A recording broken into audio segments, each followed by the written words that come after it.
We are back with more college football coverage here on Hack City's YouTube channel after what was a nice little taste to college football. First little exposure to what the season is to come. We got to dip our spoons into the pot, get a little bit of taste of that sauce. And now, this upcoming weekend, we are going to get the full unveiling of actual ranked matchups, the full unveiling of big games like we're going to see between Georgia and Oregon, Utah playing Florida, Notre Dame, and Ohio State. Going to talk about a lot of that on today's stream. If you're either listening in live, maybe you're tapping in after the recording, make sure you hit that like button, drop a comment, thoughts on week 1 of college football. Now, week 0 was entertaining. It was sloppy. We were afforded the opportunity to laugh at Nebraska, as we all enjoy doing, for their various struggles, their problems that they always manage to have. And Scott Frost, man, I reeled into Scott Frost. But we had a lot of fun joking around about that. We had fun watching Austin Peay and Western Kentucky kick the season off in a slap fight, if that's one way we want to describe it. And then also Vanderbilt coming out swinging against Hawaii and in a fashion that I don't think many people were necessarily expecting them to. Some were even saying that Hawaii might even cover in that game, which they were 6-point underdogs. But I want to go through talking about the games that I'm going to be watching this weekend, the ones I'm going to watch as many as possible. I'm going to try to get to as many bars as possible and watch these games, as I'm sure most of my viewing audience, anyone who's checking out this video, probably going to be doing the same thing. But the games that I'm going to be paying the most close attention to, and the ones that I think that you should be paying the most close attention to, I'm going to be talking about today. Now, the unique thing that we have with week 1 of college football that we don't get every single week, obviously, we do have the fun Maction going on Wednesdays throughout the season. But this weekend, we have football that stretches, only college football that stretches from Thursday all the way until Monday, because it's Labor Day. There's no NFL action. There is nothing from the NFL. So it is nonstop college football action starting early on Thursday, 6 o'clock Eastern, 3 o'clock Pacific time for me. I'm excited to get to have a game on in the background while I'm supposed to be working, watching the first game's kickoff. Now, the matchups on Thursday are not that exciting. There's not a lot of games that you can really get super juiced up about. It's kind of like the slate that we had this past Saturday. But there are 2 in particular that help us wet the whistle for the remaining games coming up throughout the weekend. Frankly, the Thursday slot is better than the Friday slot. But the first one is the territorial battle between West Virginia and Pitt. This game has an underlying headline behind it that, separate from that location-based rivalry between Pitt and West Virginia, we also have a battle between 2 former quarterbacks that were in the same quarterback room, 2 guys that were previously competing for a starting job for the USC Trojans. I'm referring to Keaton Slovis, who is now Pitt's starting quarterback, replacing Kenny Pickett. And then now JT Daniels, who comes from Georgia after he transferred from USC, now is the starting quarterback for West Virginia. This game has intrigue to it for that matchup alone. I think that a lot of people assume that Pitt is the same team that they were last year. They lose Mark Whipple, who we saw the results that he produced in the first game as the offensive coordinator for Nebraska. I don't know if it's a foregone conclusion that Pitt is stepping into this season starting off as dominant as they were last year. We got to acknowledge the fact that Pitt is a flash in the pan type team. That is not a program under Pat Narduzzi that has produced consistent success. Now, I'm a Pat Narduzzi guy. I'm a Pat Narduzzi supporter. Me and him played for the same university. He played at the University of Rhode Island. He coached at the University of Rhode Island. I also played there and graduated from there in 2020. And I support Narduzzi. Any opportunity that I maybe have to talk to him, I would love to be afforded that opportunity. But you're losing Kenny Pickett. Most importantly, You're losing Jordan Addison. There's a number of guys defensively that they are not returning. And this, to me, has been claimed to be a blowout victory by many in the media already, where it's only Tuesday, that it is going to be a blowout in this game. And I think West Virginia has the tools to step in and keep this game close at the very least. But most importantly, I feel like everyone has so easily counted out West Virginia. A lot of people have, or not West Virginia, sorry, JT Daniels. So many people have counted out JT Daniels since his fall from grace. Now, I know the argument for JT Daniels isn't great. You get beat out by Stetson Bennett, who is arguably the worst quarterback in the SEC in terms of just talent. Does his job effectively for what he needs to do. But talent-wise, was basically an unrecruited kid. But JT Daniels still has those 5-star traits. He is good enough, unlike Stetson Bennett, he is good enough to lead a West Virginia type team to a victory against a squad like Pitt. If we are going to start off the season with a ranked team getting upset unexpectedly, which Pitt's ranked 17th, I think this is a prime candidate for a potential upset. I am actually honestly hoping that JT Daniels and West Virginia come to play and that JT Daniels uses this as a resurrection opportunity. Pitt's time is done. Last year was Pitt's opportunity. They had their fun. Kenny Pickett is now in the NFL. This is an opportunity for a JT Daniels-led West Virginia team to shock some folks. Start some buzz, start the conversation.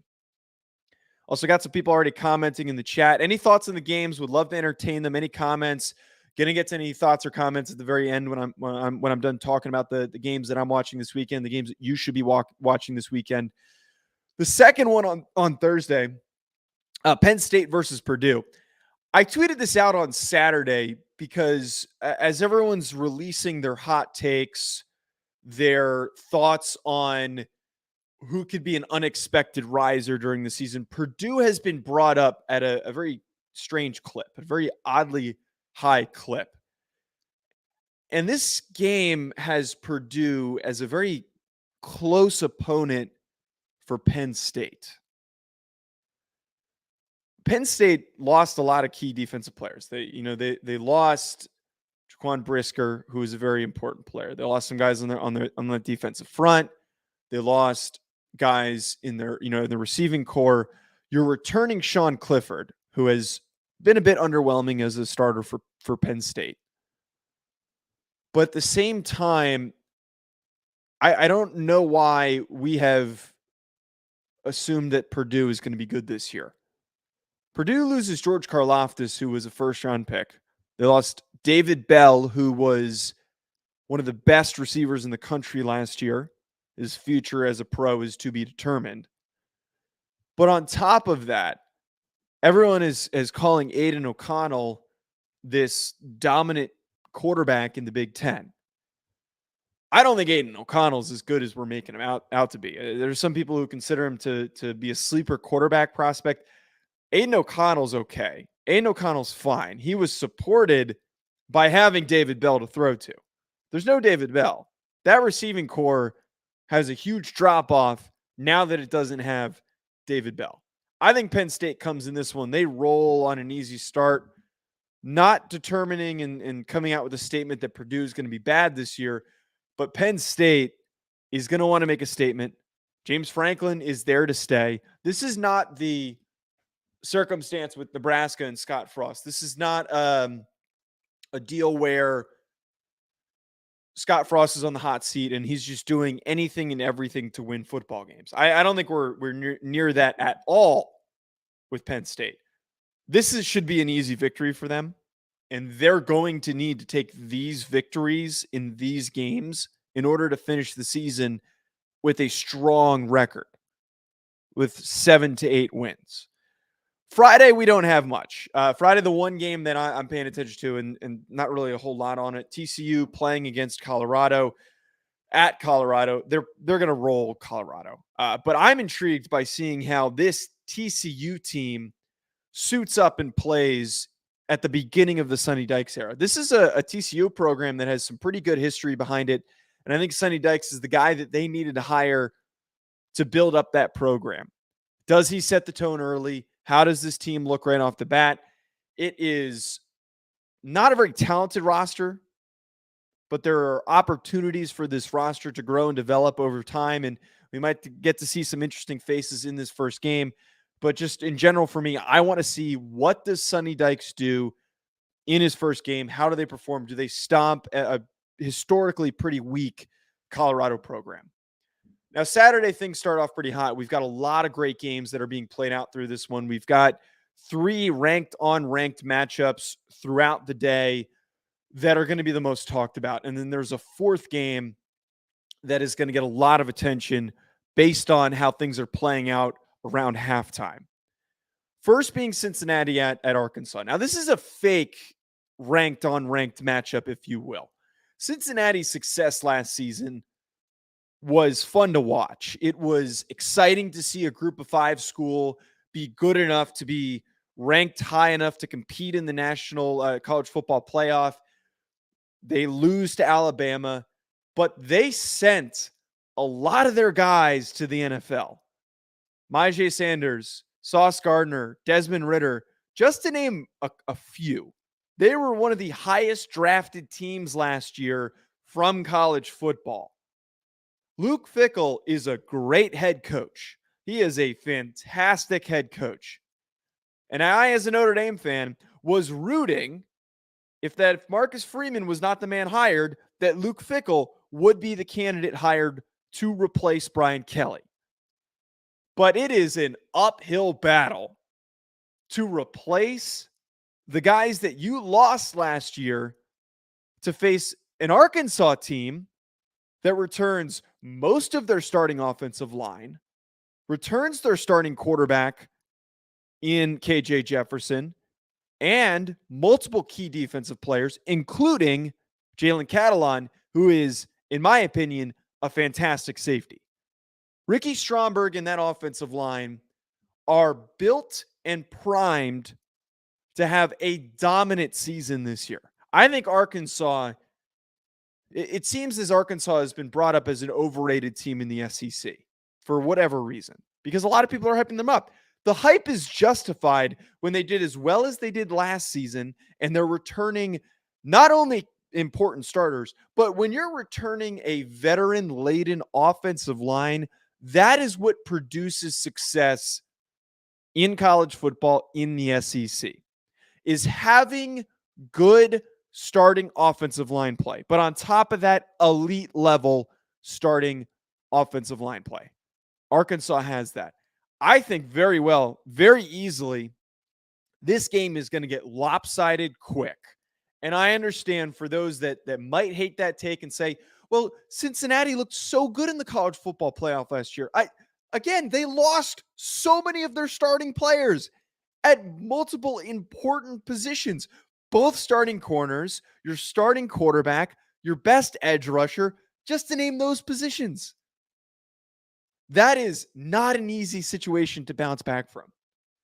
Arkansas is going to come out and smack the hell out of them. I forget what the line is off the top of my head, and I think that they are very heavily favored in terms of just the odds in general. I think it was minus 200 something on Bet Online when I looked and when I placed my bet on this game.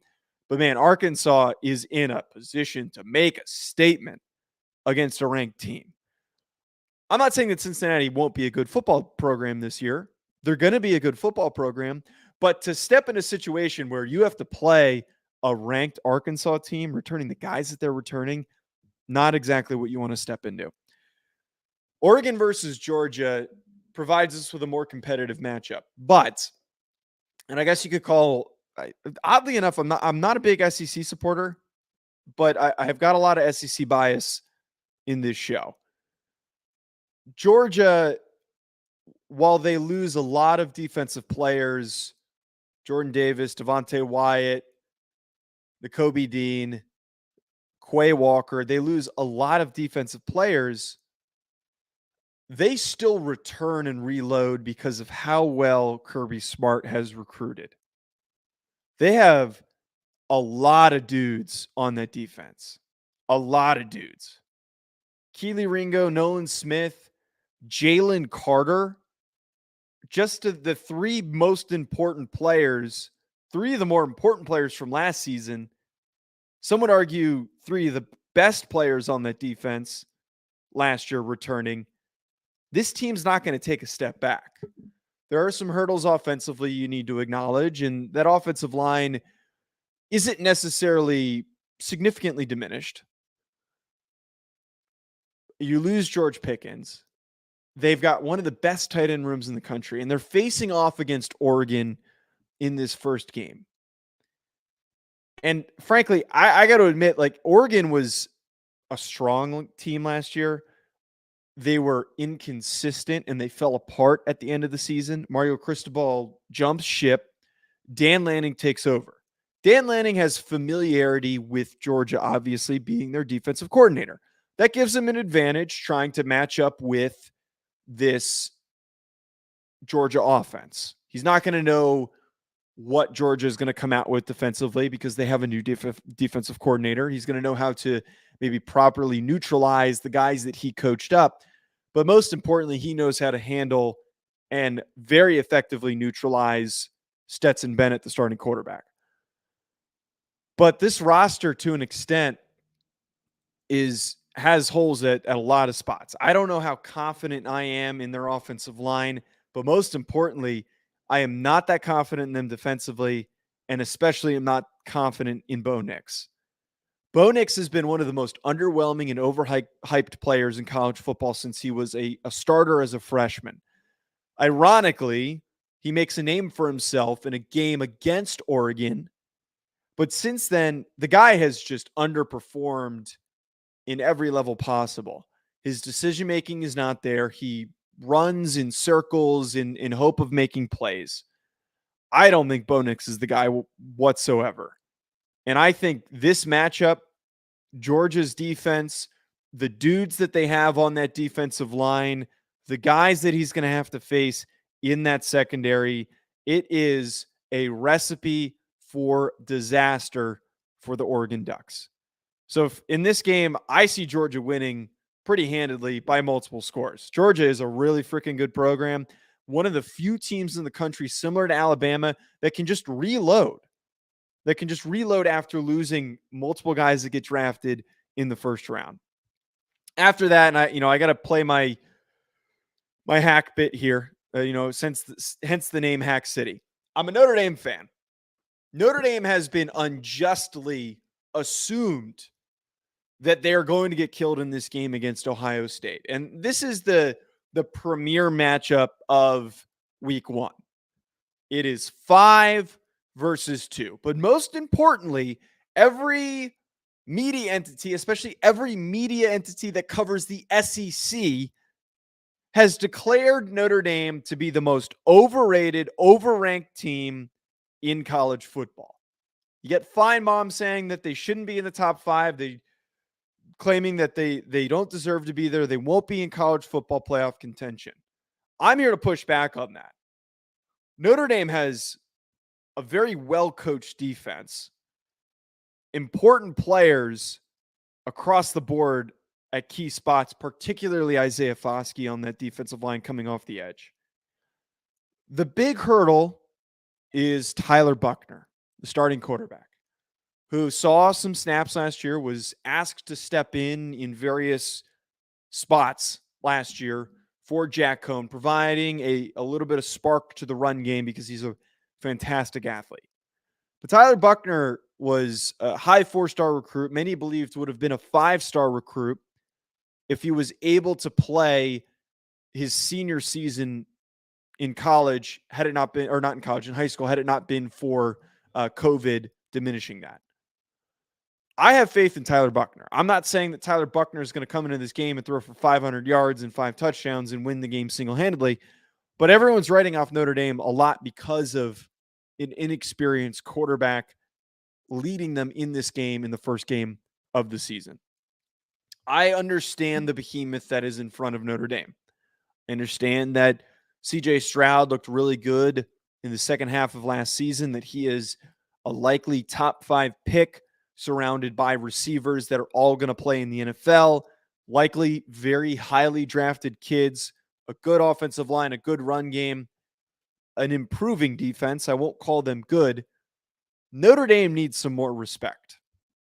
This is not the same Notre Dame team that we're used to seeing under Brian Kelly, a team that would not rally and would not show up in big games. If there was a big game, you could almost guarantee that they were going to either lose the game or, more importantly, get their asses kicked by multiple scores. Happened the whole time under Brian Kelly's era. The more you hear since Brian Kelly has left, that guys are willing to speak out now. A lot of guys that have played under Brian Kelly have said that he was not a great person. They were not rallying under Brian Kelly to play. You know who people are rallying for right now? Is Marcus Freeman, who took over, previously being the defensive coordinator, that all of the recruits made statements to say that we want Marcus Freeman to be the head coach, that this roster picked Marcus Freeman to be the head coach. Guys are rallying around him. He knows how to get guys to rally. The most laughable take I've heard against Notre Dame's sake is those that have said that Marcus Freeman's not ready to coach because of the collapse that they had in the Fiesta Bowl. I was at that game. That was disgusting to watch. It was very, very stressful. But to step into that situation, taking over right before a bowl game when you were the defensive coordinator, is a difficult task. Going up against a program that it was already led by an established head coach that has been there for a long time. But my reason, again, to reiterate, my reason why I have faith in Notre Dame in this game is that you've got Marcus Freeman, and these players are rallying behind Marcus Freeman. When I say, though, I have to clarify.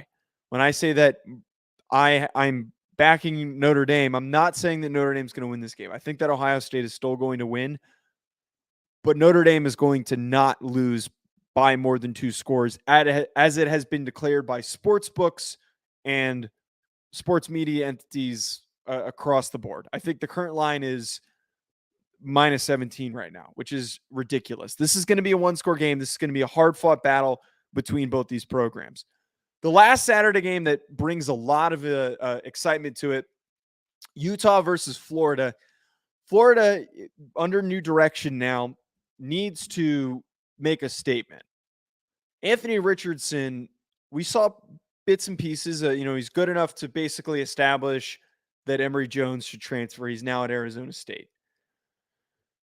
Florida, though, has a lot of work to do to improve, to get on a level where they can compete with a team like Utah. Utah, to me, is a team that is likely going to be competing for a college football playoff spot at the end of the season. They are going to be one of the teams in contention. They're going to be at 7, 6, or 5 in the debate of should we put them in the college football playoff, barring they don't have any stupid losses. A lot of people, and I sit in this camp, believe that they're going to beat USC, that they're going to be good enough to beat USC this season. Cam Rising looked fantastic last year, and that team has just been so well coached defensively across the board. This is a game that they're circling, that they are coming out saying, we're going to make a statement against Florida. We're going to make a statement against an SEC team. If they're good or bad or not, we're going to come out swinging. If you have a win over a quality SEC team like this Florida team, it is going to look great on your resume come the time to make that decision on who should be the 4th team in the college football playoff. And again, Florida might not be ranked at the end of the season, which they probably won't be. It still is something to add because Florida is a much tougher opponent than most of the Pac-12 teams that they are going to be facing off against throughout this 2022 season. So give me Utah on this one by likely a couple of scores. I think Utah is going to easily beat Utah. Utah is easily going to beat Florida. Lastly, on Sunday, there is a Monday game, which is Clemson, Georgia Tech, from what I believe. And I'm not I'm not going to talk about that one. I'm going to watch it. I don't think it's very exciting. Clemson is going to kick the crap out of Georgia Tech, so we're not going to even waste our time previewing that one. But on Sunday, we have Mike Norvell's Florida State team facing off against LSU. Mike Norvell has been very underwhelming for Florida State. And LSU now has who I consider to be another underwhelming head coach in Brian Kelly.